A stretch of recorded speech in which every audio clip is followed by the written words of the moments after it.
If you own a home in this country, there is a very good chance that the property tax bill you paid last year, the one you'll pay again this year without a second thought, is higher than it legally needs to be. Not by some trivial clerical rounding, not by a few dollars. By hundreds of dollars in many cases, and by thousands in others. And it is higher not because of a mistake, not because of fraud, not because anyone did anything wrong. It is higher because of something far more quietly expensive than any of those things. Nobody told you it didn't have to be, and the system you've been faithfully paying into has no obligation and very little incentive to tell you now. Before we go any further, I want to address the two thoughts that just crossed your mind, because I've had this conversation enough times to know exactly what they are. The first one is that kind of relief is for people who are really struggling, not someone in my situation. And the second is, I've owned this home for 15 years. I think someone would have mentioned it by now if something applied to me. I understand both of those reactions. They feel like reasonable filters. They are also, in my experience, the two thoughts that have cost American homeowners more unclaimed property tax relief than any other single factor combined. The income thresholds on these programs are not where you think they are, and the reason you haven't heard about them is not that you were told and forgot. It is that nobody whose job it was to tell you ever did. That distinction matters enormously, and I'm going to spend the next 20 minutes or so explaining exactly why. My name is Walter Thompson. I spent the better part of 2 decades working in local government finance and property tax administration. And for the last several years, I've been making these videos because the gap between what homeowners are entitled to and what they actually receive is frankly something I can't stay quiet about. I'm not selling anything. There's no product, no service, no paid consultation waiting at the end of this. What I have is a detailed and practical understanding of how these programs work, who runs them, how the application process actually functions, and why the disconnect between eligible homeowners and enrolled homeowners is so persistent and so large. So here's what we're going to do. I'm going to walk you through the 4 main categories of property tax relief that exist in some form across all 50 states. I'm going to explain what they actually are in plain language. I'm going to tell you the income and eligibility thresholds that people consistently and expensively underestimate, because this is where the assumptions do the most damage. I'm going to tell you the specific mistakes that get legitimate applications denied. And at the very end, I'm going to give you the exact words to use on the phone call that could reduce your tax bill starting next year. Let's start with the one that is the most universal and the most chronically the homestead exemption. Every state has one in some form. Several states have multiple layers of it. The basic concept is not complicated. If the property is your primary residence, the home where you actually live and sleep, not a rental, not a second home, not something held as an investment, then a portion of its assessed value is removed from the calculation before your tax bill is generated. The exemption is applied before the arithmetic happens. If your home is assessed at $310,000 and your state has a $50,000 homestead exemption, you are taxed on $260,000. The tax rate is applied to that lower number every year, for as long as you own and occupy that home. In Florida, the standard homestead exemption goes up to $50,000. In Texas, it's $100,000 off. School district taxes alone. Some states structure it not as a flat reduction, but as a cap on how much your assessed value can increase year over year, regardless of what the real estate market does around you, which in a rising market becomes more valuable every single year. Here is the thing that catches people, and it catches them consistently. In most states, the homestead exemption does not activate when you purchase the home. The deed transfers, the county records the transaction, everything is perfectly legal and above board. And your property tax bill goes out at the full assessed value because the exemption does not know you exist until you file a form telling it you do. The exemption is sitting in the law. It is funded. It is yours by right. It simply waits indefinitely for an application that only you can submit. Let me put a name on this. I'll call her Carol, 61 years old, former hospital administrator, bought her home in Gwinnett County, Georgia in 2017. Responsible, organized, paid every bill promptly. She found out about the homestead exemption through a conversation with a colleague who'd just applied for one. When Carol looked into it, Georgia's basic homestead exemption removes assessed value for school tax purposes, and Gwinnett County has additional local exemptions on top of the state one. She had filed nothing, not for 6 years. The annual saving on the combined exemptions was around $680. Over 6 years, that was just over $4,000 in overpayments. She applied, she was approved. The savings began the following tax year. The 6 prior years were not recoverable. 2 things come directly out of Carol's situation. First, the exemptions stack. 1 household, 1 set of applications, and potentially 3 or 4 separate programs, reducing the bill simultaneously. Second, and this is the one that creates urgency rather than regret, the question of recovering prior years. The answer varies by state, varies by program, and is in most cases limited to 1 year back at most, and in many cases, 0. The system is built for prospective enrollment, not retroactive correction. Every year without an application is a year permanently gone, not a year that gets cleaned up later when you get around to it. Gone. What do you do right now? You go to your county assessor's website, you search for homestead exemption, and you find the application and the filing deadline. The deadline is critical, and I'll say more about it later. But note it now because it is almost certainly different from your tax payment deadline, and in many states falls in spring. If you have owned your home for more than 1 year and you have never filed a homestead exemption application, that is the single most important action item from this entire video. The form is usually 1 page. The process is usually straightforward. The saving is real, and it is permanent for as long as you live in the home. Now let's move to the category where the income assumptions do the most consistent and most expensive damage. Senior property tax exemptions and assessment freeze programs. Nearly every state offers some form of additional relief for older homeowners, and the specific forms vary considerably. Some states offer a flat additional exemption, on top of the basic homestead exemption for homeowners over a certain age. Some offer an assessment freeze, where the taxable assessed value of your property is locked at the figure from the year you enroll. And even if the market pushes your home's value significantly higher in subsequent years, your tax calculation uses the frozen number. Some offer deferral programs where a portion of your property tax is deferred until you sell the home or the estate is settled. And some run what are called circuit breaker credits, which I'll come to separately because the mechanism is distinct and particularly worth understanding. The age thresholds are typically 62, 65, or 67, depending on the state. That part is reasonably well understood. What is not well understood, and what I've watched cost financially stable, comfortably retired homeowners real money year after year, is where the income limits actually sit on these programs. Because the assumption is almost universal that these are programs for people in genuine financial difficulty. And that assumption is wrong in ways that matter. In Illinois, the Senior Citizens Assessment frees homestead exemption, which locks your assessed value in place so your taxable value can't rise even as the market does. It applies to households with combined income of $65,000 or less. $65,000. That is not a program designed for poverty. That is a program that reaches a significant portion of retired homeowners who would describe themselves as solidly middle class, comfortable, not struggling. In New Jersey, the Senior Freeze Program, which reimburses the increase in your property tax bill over a base year amount, has carried an income limit as high as $150,000 in recent legislative cycles. In New York, the Enhanced Star Exemption for seniors applies to income up to $98,700. In Washington state, the income limit varies by county, but in higher cost of living areas, it extends well into 6 figures. I am not telling you everyone qualifies. I'm telling you the ceiling is almost certainly not where you placed it in your head.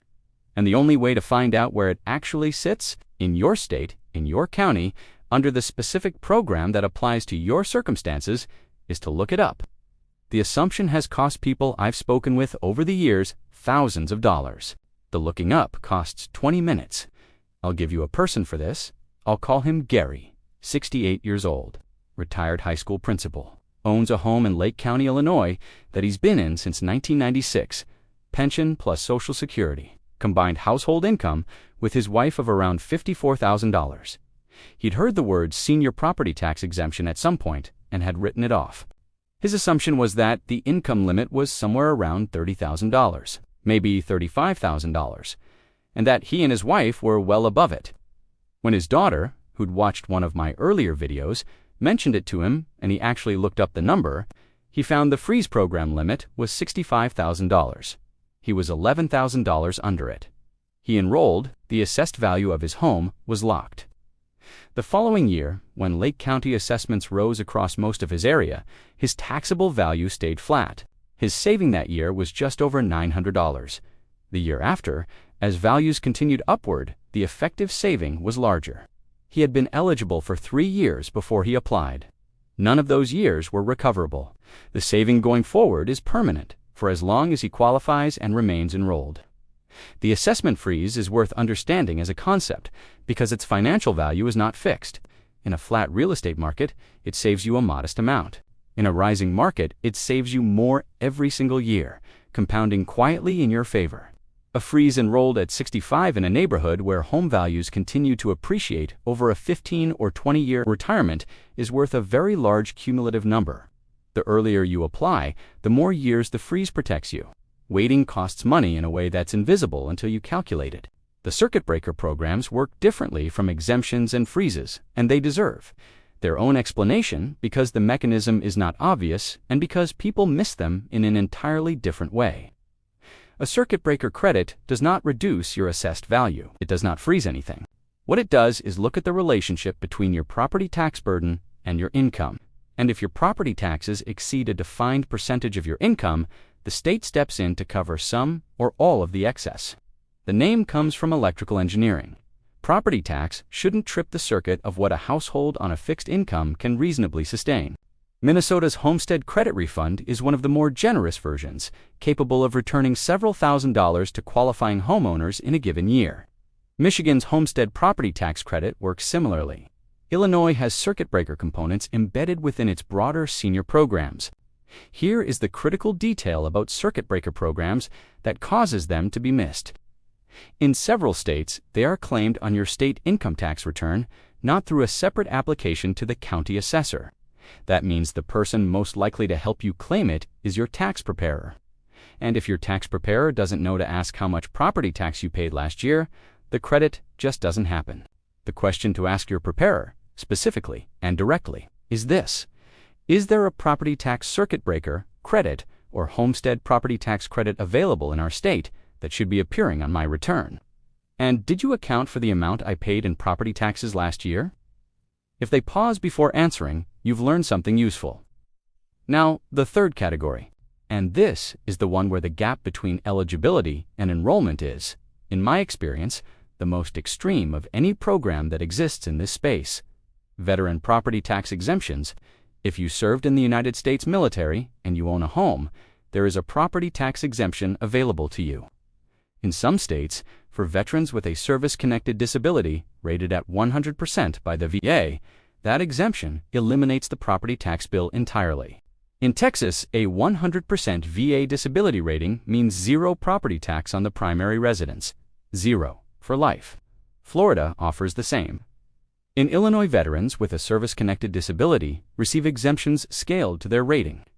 Illinois, for veterans rated at 70% or above, offers a significant reduction, and 100% disability brings an annual exemption of up to $250,000 in assessed value.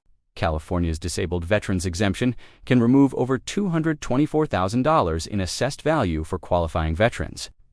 For veterans without a disability rating, the baseline veterans exemption still exists in nearly every state. A flat reduction in assessed value for having served, for owning a home, and for using it as a primary residence. These baseline exemptions are almost never means-tested. There is no income requirement. There is no savings limit. There is no wealth test. They are for veterans who served and who filed the application. The VA does not notify your county assessor when a veteran purchases a home. The county does not cross-reference military records. Nobody at the closing table raised it. Nobody at the permit office will raise it. The connection between military service and a property tax exemption that service entitles you to does not make itself. It is made by the veteran or by someone helping the veteran when they file the form. Until that moment, the DD-214 sits in a drawer and the exemption sits in the state code, and they never find each other. I'll call this person Wallace, 72. Navy veteran, served 12 years. Lives alone in his home in Tarrant County, Texas. His wife passed 3 years ago. He'd been managing the household finances on his own since then, getting by, not complaining. His VA disability rating was 60%, service connected. His neighbor mentioned something about a property tax exemption for veterans after a conversation about rising tax bills, and Wallace called our viewer support line.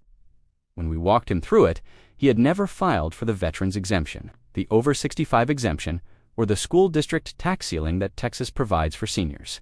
We helped him understand what to file and where. He took it from there.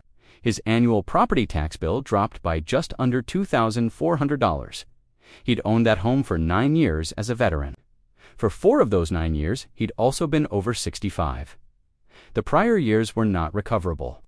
What was recoverable was everything from the year he applied forward. He called back several months later to say the first adjusted bill had arrived, and he'd sat at the kitchen table and stared at it for a while. 9 years, he said. 9 years, and nobody told me. The fourth area, this one is the least known of anything I'll cover today, and that's accessibility modifications to the home. If you have made improvements to your property to accommodate a disability, whether your own disability or that of a family member who lives in the home with you, a wheelchair ramp, widened doorways, a walk-in bathing installation, a stair lift, reinforced bathroom walls, and grab bar systems done as part of a proper permitted renovation.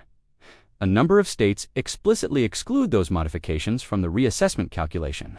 California has formal provisions along these lines.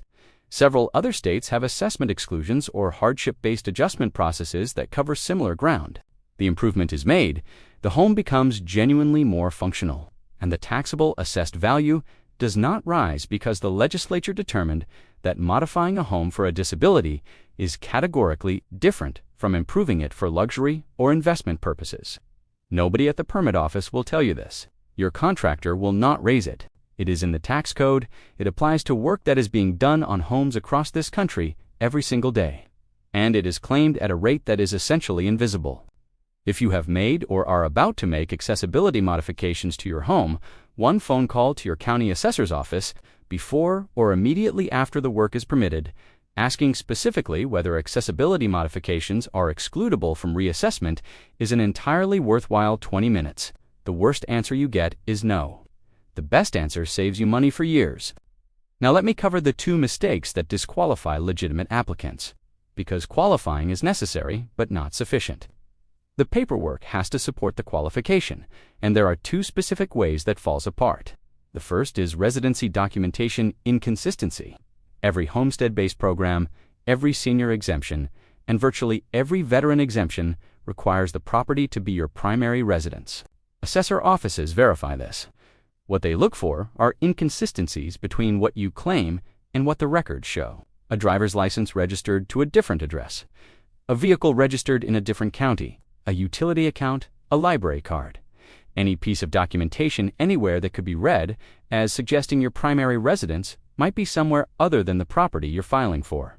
If you spend winters in another state, if you have any documentation of any kind associating another address with your name, you need those inconsistencies resolved before you file. Make sure your driver's license, your vehicle registration, your voter registration, and your most recent federal tax return all list the same address, the address of the property you're applying for. It takes an afternoon to get everything aligned, and it is the single most common reason a valid application gets flagged, challenged, or denied outright. The second mistake is misreading the income calculation on means-tested programs, the income figure used to determine eligibility for senior freeze and circuit breaker programs is almost never simply your adjusted gross income from your federal return. It typically includes Social Security income, pension, and annuity income, distributions from traditional IRAs and 401ks, dividend and interest income, and rental income. It sometimes includes income types you don't think of as income in the conventional sense. People look at their W-2 or their 1099-R, see a figure well below the threshold, and conclude they qualify without adding their Social Security benefit, without counting the IRA distribution they took to cover a car repair, without factoring in the rental income from the finished basement. The combined figure puts them over the program limit. The application is denied. They don't understand why. The inverse happens with equal frequency. People mentally add income the specific program actually excludes, put themselves over the threshold, and never apply. Some state programs exclude certain pension types. Some exclude proceeds from the sale of a primary residence. The income definition for property tax purposes is specific to each program in each state and must be read explicitly rather than assumed. Your county assessor's website will have it defined. If it isn't clear on the website, you call the exemption division and you ask one question: what income is counted and what is excluded when calculating eligibility for this program? That question gets you a precise, usable answer and protects you from both errors simultaneously. Now, let me give you the practical piece, the 3 specific things to do this week. First, go to your county assessor's website this week and spend 15 minutes on the exemptions page. You are looking for these words specifically: homestead exemption, senior assessment freeze, disabled veterans exemption, circuit breaker credit, disability exemption, accessibility modification, exclusion. Write down every program that could apply to your household based on your age, your military service status, any disability, and your income.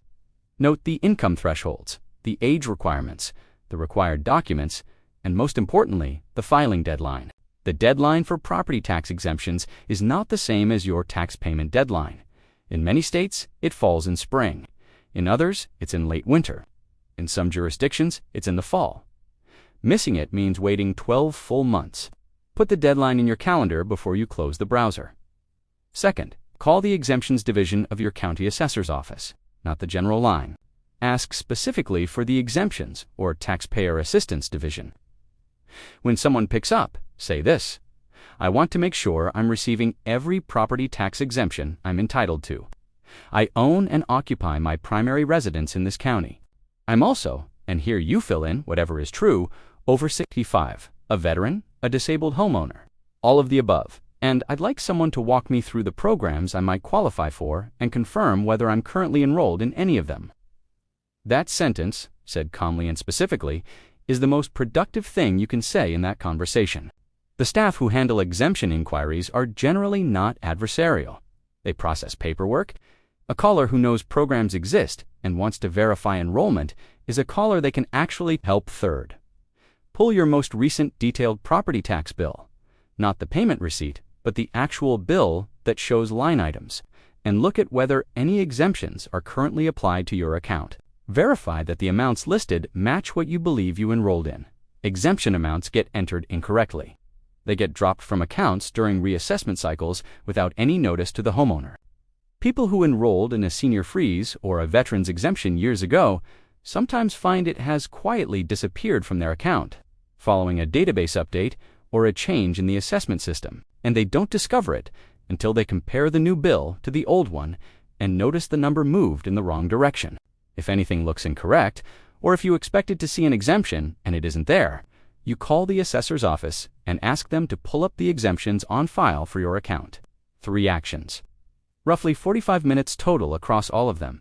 And for a homeowner who has 1 or more unclaimed exemptions, the result is a permanently lower property tax bill starting with the next assessment cycle. Let me close with the one idea that holds all of this together, because it would be easy to hear everything I've just described and think, well, if I really qualified for something significant, it probably would have come to my attention. I want to be direct with you about why that reasoning is wrong and about what the structure of the system actually is. Local governments collect property tax to fund schools, emergency services, roads, and the dozens of other things that communities depend on. The exemptions exist because state legislators decided, at some point, that certain homeowners, long-term residents, senior citizens, veterans, people living with disabilities, deserve protection from a property tax system that would otherwise push them out of their own homes as values rise. Those decisions are written into law. The programs are funded. The staff is there to process applications. What those same legislators did not require is that the county find you, seek you out, determine that you qualify, notify you, send you a form, follow up if you don't respond. None of that is in the law. The exemption sits in the code, and the homeowner sits in the house, and nothing connects them until the homeowner files the application. That is the entire design. And it means that the homeowners receiving every exemption they're entitled to are not lucky. They are not more deserving. They simply knew that the asking was the whole job. There are people watching this right now who are over 65, who served in the military, who have owned their home for more than a decade, and whose property tax bill this year will be the same as it would be for an investor who bought the adjacent lot 6 months ago. The law says those situations should be treated differently. The programs to treat them differently are funded and waiting. The form is 1 page. If someone in your life owns a home and you're not certain they've thought about this, send this to them. A parent who's been in the same house since you were a child, a neighbor who mentioned the tax bill went up again, a veteran friend who's never looked at what their service entitles them to as a homeowner. The asking costs nothing. The finding out takes 1 afternoon. And what's waiting on the other side of that afternoon, for a great many people, is a lower bill every year for the rest of the time they own that home. The money is there. It has been there. The only thing between the person and the program is knowing to ask, and now you do.